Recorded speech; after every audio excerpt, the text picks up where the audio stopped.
Ika na siya. Yan.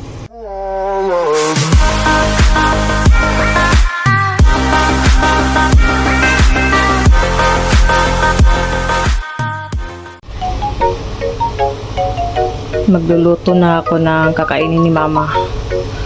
Nakapagluto na ako ng ulam namin. Adobo. So, ito. So, ganito yung kinakain ni mama. Yan. Tapos, ito. At ito yung gagamitin pampalasa. Olive oil na ubusan, kaya ito muna na oil. Vegetable oil naman to. And then, maganda sana may bawang, pero ayaw ni mama ng bawang. Ayaw din niya ng sibuyas. So, ito lang gusto niya. Yan. Gisa lang siya. Gigisa ko lang dito. Yan.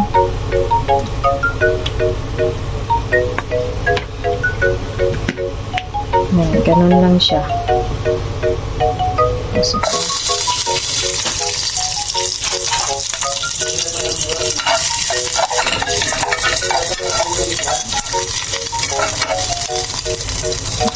Ika na siya. Yan.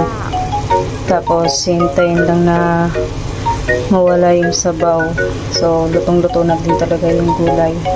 Ayaw ni mama ng parang hotcook. So, yan lang magiging ulam niya. Always yan, ganyan. Pwede naman, pag may, mga green leafy vegetables, yan, lalagay din namin.